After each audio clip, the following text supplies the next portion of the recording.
침술의 패러다임이 바뀌고 있습니다. 여러분이 지금까지 알던 침술은 어떤 모습인가요? 아마도 증세를 치료하는 중심일 겁니다. 배가 아프니 배열을, 머리가 아프니 머리열을 자극한다. 경혈 위치를 정확히 찾아 침을 놓는다. 하지만 이게 과연 전부일까요? 그렇지 않습니다. 맥산침법에서도 뇌신보사의 신경조절법이 있습니다. 그것은 뇌를 움직이는 신과학입니다. 이것은 단순히 혈자리를 자극하는 것이 아닙니다. 우리 몸의 신경 중추를 조절하는 방식입니다. 말 그대로 뇌와 심장, 그 사이의 신경 내분비 시스템 전체를 다루는 침법입니다. 이 혁신적인 접근법이 어떻게 우리 몸을 치유하는지 함께 살펴보겠습니다. 뇌와 신경계를 조절하는 세 가지 축이 있습니다. 우리 몸에서 작용하는 중요한 조절 시스템입니다. 이것을 세 개의 축으로 생각해 보세요. 첫 번째는 HPA 축입니다. 시상하부에서 시작해 뇌하 수체를 거쳐 부신까지 이어집니다. 이 축은 스트레스에 반응하고 코르티솔을 조절하며 면역 체계를 관리합니다. 만성 피로, 불면, 만성 통증이 생기는 것도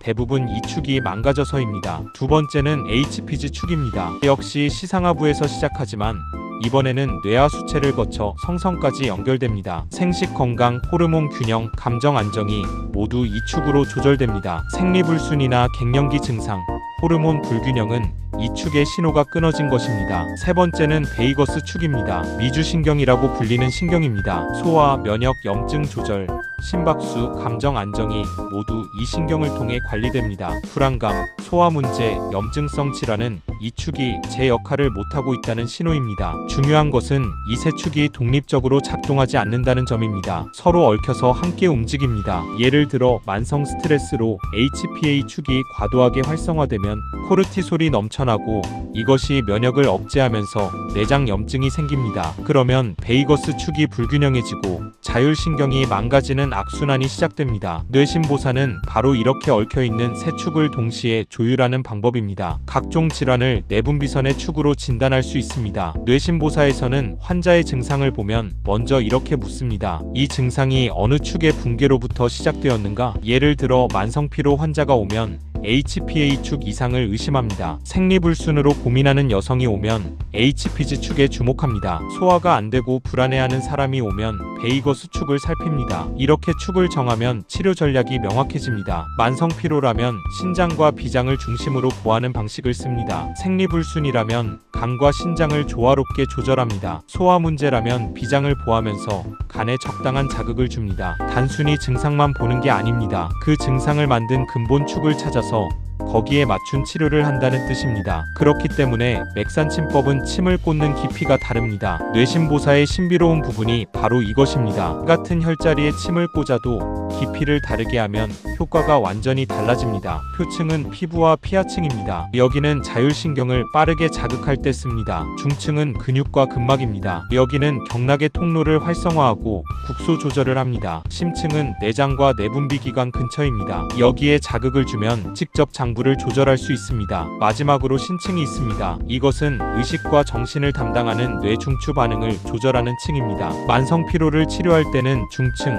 심층, 신층을 깊게 자극합니다. 불안감을 치료할 때는 표층을 얕게 자극해 교감신경을 진정시킵니다. 이렇게 깊이를 조절함으로써 뇌의 중추신경부터 말초의 장부까지 모두를 아우르는 치료가 가능해집니다. 이 원리로 보면 리듬과 호흡이 약을 만드는 것을 알 수 있습니다. 이제 더욱 신비로운 부분입니다. 침을 꽂은 후 어떻게 움직이느냐가 중요합니다. 보법은 약하고 천천히 깊은 방향으로 진행됩니다. 사법은 상대적으로 강하고 얕은 방향으로 진행됩니다. 여기에 호흡을 연동시킵니다. 깊이 숨을 내쉴 때 침을 꽂고 호흡 리듬에 맞춰 보사의 속도를 조절합니다. 마치 음악의 박자처럼 리듬을 타면서 시계 방향 또는 반시계 방향으로 회전시킵니다. 이것이 왜 중요할까요? 뇌에 신호를 보낼 때 혼란스러운 신호를 보내면 뇌도 혼란스러워집니다. 하지만 일정한 리듬과 호흡을 맞춰서 신호를 보내면 뇌가 명확하게 이해합니다. 부교감신경을 활성화하라는 신호,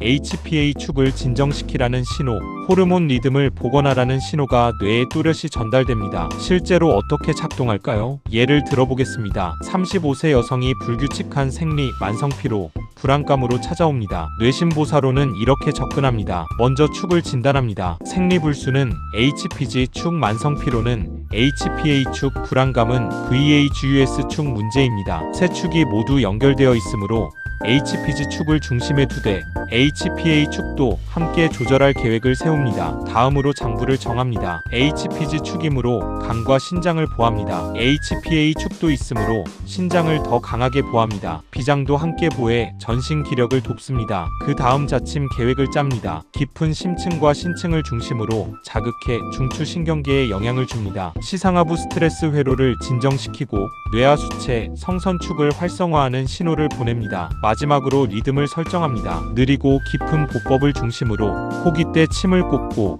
시계 방향 회전으로 양의 에너지를 보충합니다. 이 리듬을 유지하면서 10-15분을 진행합니다. 그 결과는 어떨까요? 시상하부가 안정되고 코르티솔 리듬이 복원됩니다. 뇌하수체, 성선축이 조화로워지면서 여성 호르몬 리듬이 회복됩니다. 자율신경이 균형을 찾으면서 불안감이 사라집니다. 이 모든 것이 하나의 치료 속에서 동시에 일어납니다. 왜 이 기전이 현대과학과 만날 수 있을까요? 뇌신보사가 단순한 전통 경험에서 끝나지 않는 이유가 있습니다. 첫째, 신경내분비 축이라는 개념입니다. 시상하부, 뇌하수체, 부신성선축은 현대의학에서도 가장 중요한 조절 시스템입니다. 뇌신보사는 이 축을 중심으로 치료를 설계합니다. 둘째, 자율신경 조절입니다. 특히 미주신경의 중요성은 현대 신경생리학에서도 강조됩니다. 뇌신보사는 침수를 통해 부교감 신경을 활성화시키는 과학적 전략을 사용합니다. 셋째, 층위와 리듬이라는 개념입니다. 자침의 깊이, 보사 리듬, 호흡 연동은 신경 자극의 강도와 방향을 정밀하게 조절합니다. 이것은 신경생리학적 근거를 가지고 있습니다. 결론적으로 맥산침법의 뇌신보사는 단순한 혈자리 자극에서 벗어나 신경계 전체를 조절합니다. 만성피로든 생리불순이든 불안감이든 표면의 증상을 치료하는 것이 아니라 그 증상을 만든 신경 중추의 불균형을 찾아 바로잡습니다. 따라서 맥산침법은 이러한 기전으로 각종 난치병과 만성질환을 치료하는 희망의 혁명적 침법입니다. 한국의 맥산침법이 세계인의 희망이 될 것입니다.